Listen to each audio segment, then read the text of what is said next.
Hey, good morning. Welcome to the morning brief. Today's Thursday, April 9th. Forexfactory.com calendar shows us the scheduled news events for the U.S. and other countries worldwide. I've got this set to highlight the U.S. 8:30 this morning, we had core PCE price index. This is a number that's really important. The Fed looks at this for potential inflation. It came in at 0.4 versus 0.4.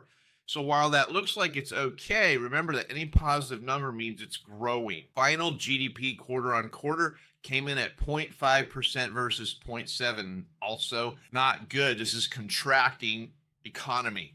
Unemployment claims came at 219,000 versus 210,000. It's starting to creep up. Imagine that. Personal income is less than zero, minus 0.1% versus expected at 0.3.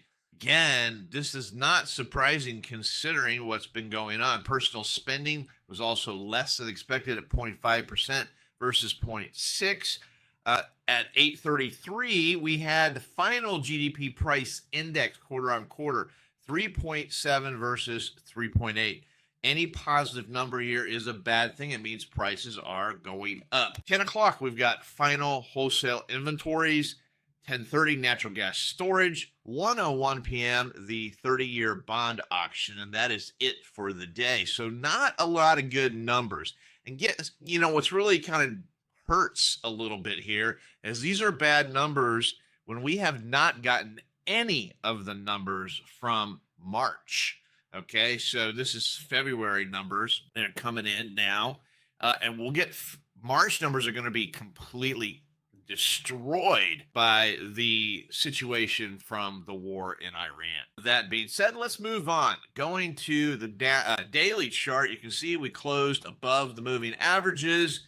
Yeah, we're gapping down very, very slightly. Where can we go to the downside? I actually think we can maybe come back down and test 67.32. I find it highly unlikely we're going to continue to go up, but it could.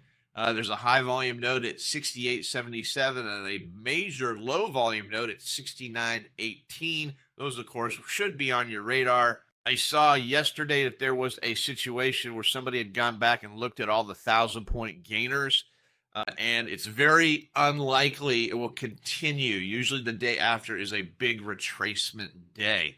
We'll see if history repeats itself. Short-term uptrend, medium term downtrend, long term barely, but still in an uptrend, and we are now above the 200-day moving average. So that's got to be good, right? Inventory, yeah. Well, a big day up, and I would have expected this number to be in the 30 or 40,000, but it certainly did not. It ended up closing at about 4,200 extra contracts positive, so it's technically positive and correlated. That's what we want to see, but you can see that these are not very correlated. Giant move up, not so much on the inventory, but it is correlated, so we're going to move on. Overnight action, what is going on here? So only 31 points. I have no idea what's going on. We go from 200 yesterday to 31. Yeah, so 31 is actually close to the historical average of 22 to 25.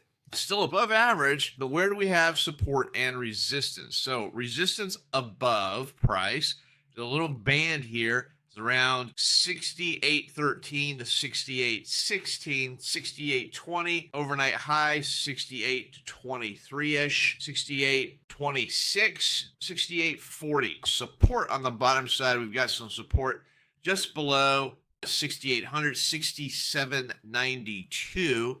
You have to drop down to 67.80, and we actually got to pull this up a little bit. 67.70, 67.60, 67.57. So there's your support and resistance numbers. Stock Traders Almanac for today, 61.9, 61.9. So a positive bias, 61.9% the percentage that the market will be up today from the historics. Hope you have a great day. Happy trading. Remember, subscribe and like. See you tomorrow. Hey, thanks for watching the morning brief. Check out my website for more information, oneononetrading.com. Take a look at the Troy levels, a trade location finder for the futures markets. Help you find those levels of support and resistance that are just so hard to find. I also do personal coaching and mentorships. So go ahead and take a look at my website, oneononetrading.com.